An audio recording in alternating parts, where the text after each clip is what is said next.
we've seen and we've talked about the unfortunate current state of anti-Semitism in America today. We've discussed the idea that anti-Semitism isn't new, it isn't getting any better.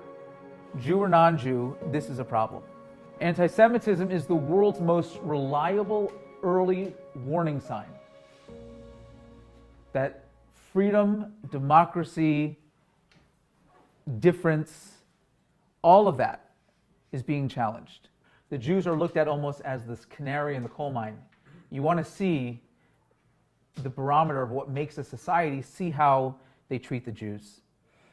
We also talked about the idea that anti-Semitism is unique. It's not just another form of hatred or bigotry or xenophobia.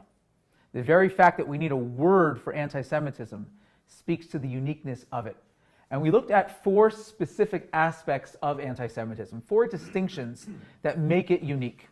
Number 1 is the longevity. As long as there have been Jews, there has been a hatred towards Jews.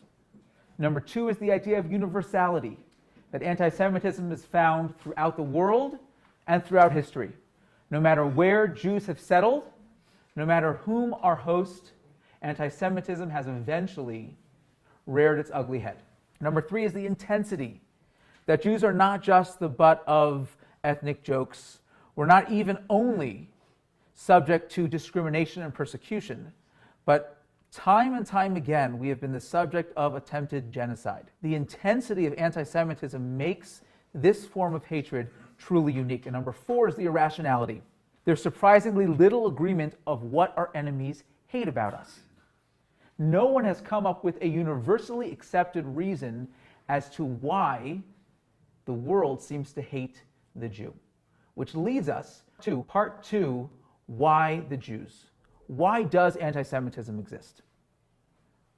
My daughter Atara has a stuffed animal, a puppy. And this puppy is very special to Atara because she got it from her great-grandmother. And her puppy's name is Puppy because we're not very good at coming up with names for stuffed animals. So one night, Atara is in bed and I'm tucking her in. And for anyone who has children, they know that kids are masterful at stalling tactics.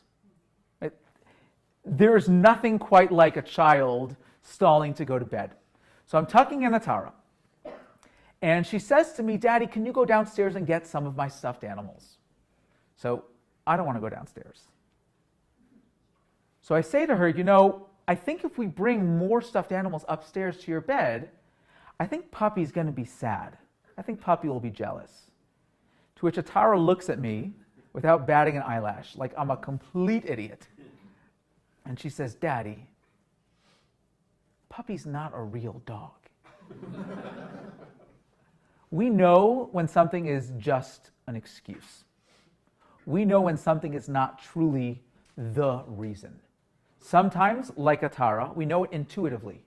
We can just sense that the thing that someone is telling me is not really the reason for what they're saying.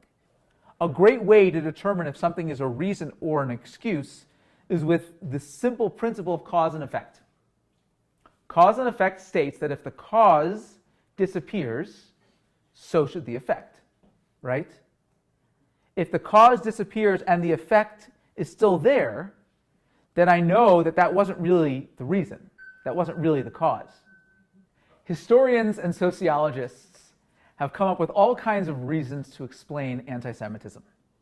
We are going to go through some of those reasons, 6 in specific, to try to look at each one and understand, are they truly the reasons for anti-Semitism, or are they merely excuses? The first reason is the idea of deicide. Jews are hated because we killed Jesus. Number 2, economic. Jews are hated because we possess too much power and too much wealth. Number 3 is the idea of Jews as the chosen people, that Jews are hated because we arrogantly claim that we are the chosen people. Number 4 is the idea of the scapegoat, that we were just randomly selected and blamed for specific instances. Number 5 is the racial theory, that Jews are hated because we are racially inferior, we're an inferior race.